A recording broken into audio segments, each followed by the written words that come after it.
สบายวันฟรีสไตล์ไม่รู้ไม่ชี้ไม่แค่อะไรสักวัน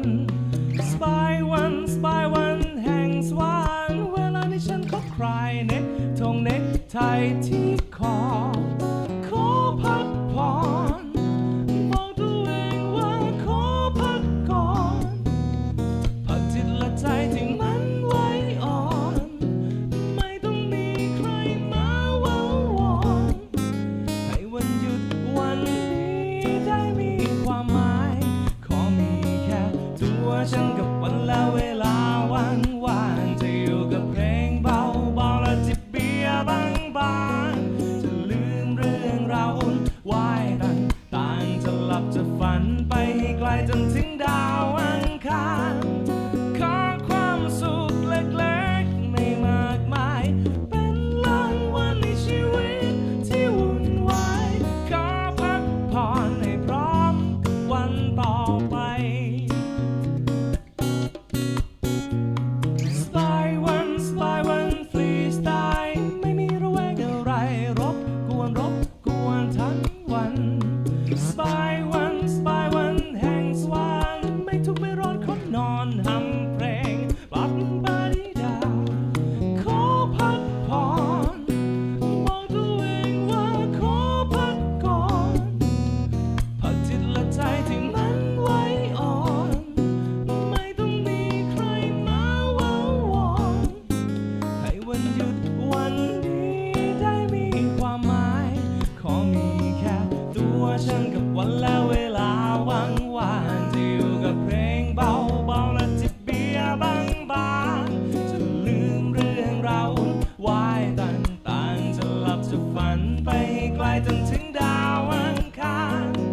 ขอความสุขเล็กๆไม่มากมายเป็นรางวัลในชีวิตที่วุ่นวายขอพักผ่อนให้พร้อมกับวันต่อไปโอ้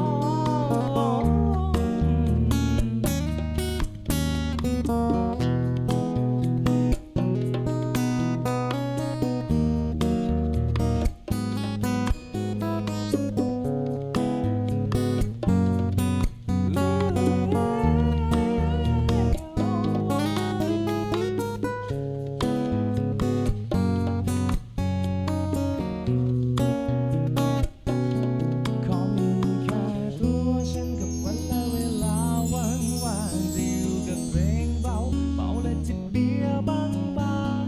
จะลืมเรื่องราววุ่นวายต่างจะหลับจะฝันไปให้ไกลจนถึงดาวอังคารแค่ตัวฉันกับวันและเวลาว่างจะอยู่กับเพลงเบาและจิบเบียร์บาง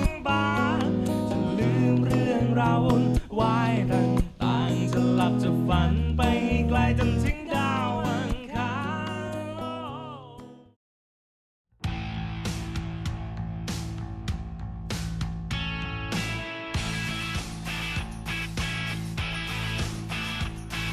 พี่เกมรู้สึกไงบ้างครับการออกทริปครั้งนี้เอ้าทำไมถือว่าโอเคครับใครเลี้ยงกาแฟพี่อ้าววันนี้พี่สนเลี้ยงกาแฟเพราะว่าอะไรวายต่อเดี๋ยวพี่หนึ่งรู้สึกยังไงบ้างครับครับรู้สึกเยี่ยมมากเลยครับผมเพราะว่าเป็นการออกทริปที่ค่อนข้างจะไกลครั้งแรกเลยงานนี้400 โลไปกับ800 โลร้อนตื่นเช้านอนชั่วโมงเดียวแต่มันถือว่าทุกอย่างโอเคครับได้เรือใหม่ด้วยครับไม่มีครับรักครอบครัวตัวบ้างเป็นบางครั้งแต่ก็ยังรู้สึกดีตลอดเวลาที่เจอหน้าคนดีๆเยี่ยมครับมาทำไมมาคนเดียวครับมาทำงานครับผมบรรยากาศที่นี่เยี่ยมมากครับเยี่ยมยอดครับผมได้ยกนิ้วให้เลยครับเยี่ยมโก้ครับผมเยี่ยมมากต้องนัดตรงหน้าไหมอ่ะรู้สึกยังไงบ้างครับที่ได้เจอทะเลน้อยครั